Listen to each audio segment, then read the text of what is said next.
So to continue on with the cursed castle, this gains another cube. So in the attack phase we add this here, and the last part of the boss is covered, but the damage still applies. So we are half dead. And this means this is even with without a dungeon, with fully fresh heroes. And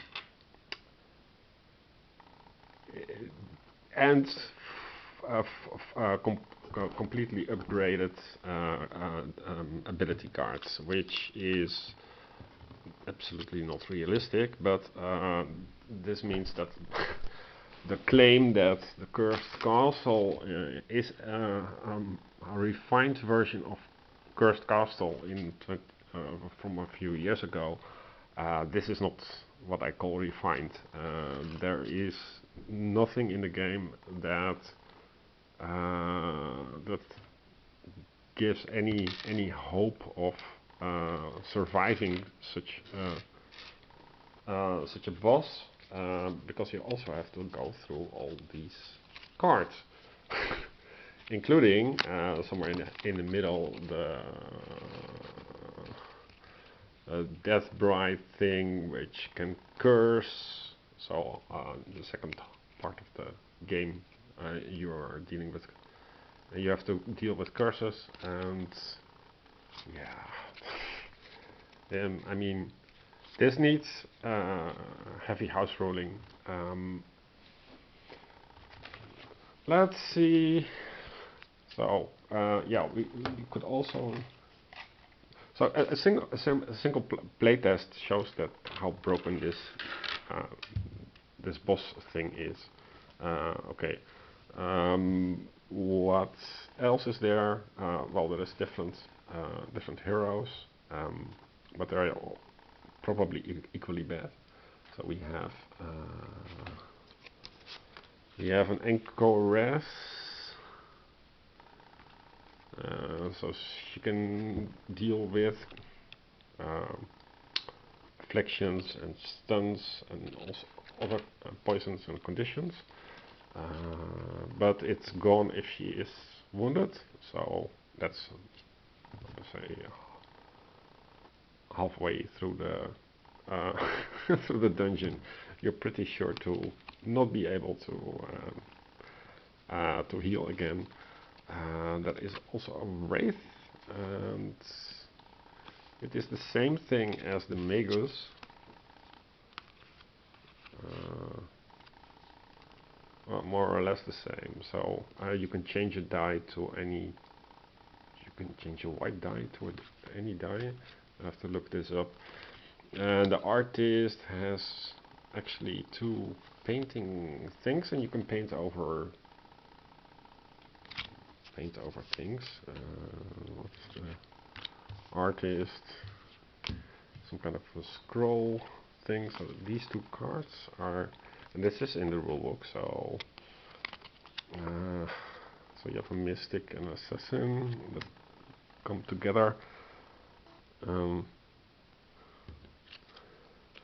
all these cards are landscape, and these cards are portraits. I mean, make them landscape also. And this changes a curse to a red die, and this is a cross, but it is flipped, so you can do something with a curse. It should be in the rulebook, probably is. Okay, let's see what we also have. Other bosses. So was already complaining about this boss. Let's get rid of the glare. So this boss is, you have to get 12 one time, and also add this. Now this is impossible with just 3 heroes. And this card has 2 sevens, so it's more or less 14. And this is 24, and this is 16. Now, how on earth are you going to gain 16? I think it is, you can combine these things. So this gives you already 6, 9. Then you still miss 7. So you would have to sacrifice at least 2 dice to get to this, or use the Boots of Swiftness, but that would cost you a cube. So there is something missing in this game. It doesn't feel complete. That is the least I can say about it. So yeah, how would you change this game? Not really sure yet. Let's see. So you can check through this. This is Dungeon 1, so it has Captive, Ruffian, Drag, Raven, Drag, Chest, Plunderer, Shrine, Drag, Merchant, Death Bride. So these two are separate. Marauder, Barricades,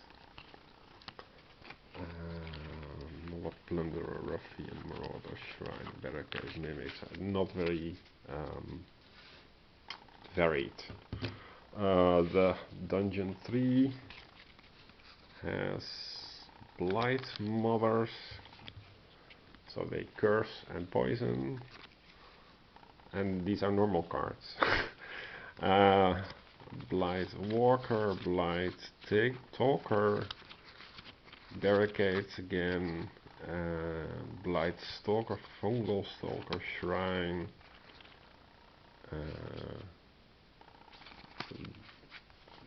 cards are not very varied, and as you can see, Benchy, yeah, a lot of cursing things, so you would need priest kind of heroes. So that's Dungeon 3. Dungeon 2. What do you get here? Tomb cards. So they do bleed and they block. So it would be really great if you drew these cards on your first turn. Then half your abilities would be blocked, plus all your heroes would gain bleed, and there's nothing you can do about that. And then there are curse things, bleed, and also stun things that block your abilities. And then there is things that do 3 damage if there is a die on it, and 1 damage if there is no die. And then the Barricades, Trap, Shrine, Captive, Mimic, and Chest. So that is Dungeon 2. So yeah, harder than Dungeon 1, obviously. Nobody gets through these dungeons. I mean, you need the plot twist cards, or some kind of roguelite addition. So I mean, I would try this with 5 or 6 heroes, not 3.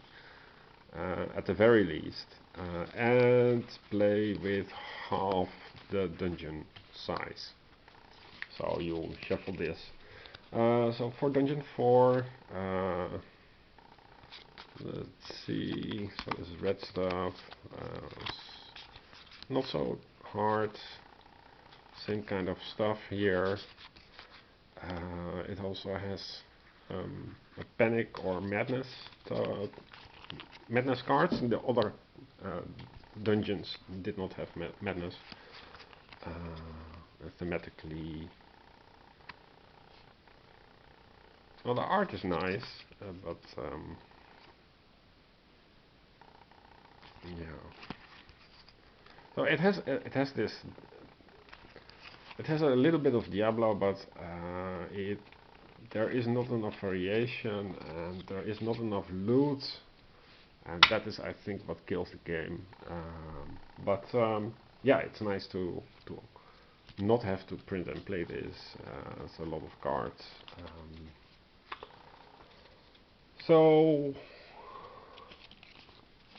yeah, I would say all these dungeons, there are 4. Obviously, you could also make a variation, like draw cards from deck 1, 2, and 3, and 4, and mix them together.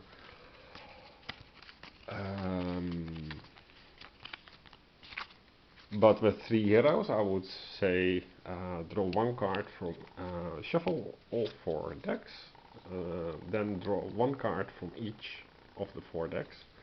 That is your dungeon. Lay it out, and after that you draw a boss, and that would be the game. It's much easier and doesn't take so long. And I mean, if you get beaten over and over in this game, I mean, I made it through the dungeon, as I showed, but there's no fun if you don't have a chance at all. And also, you would miss out on the Nightmare and Torment cards, because they are not distributed with the retail version. PNP does have them. So you have to go and ask via email or GameFound to Gabe Barrett to please send the cards. But you don't need the cards with the game as written. The game as written is not recommended. Sorry to say this. Strange, I never found this captive. Yeah, so the cards inside of the of a deck are not varied, so change them up. So that's all. Bye.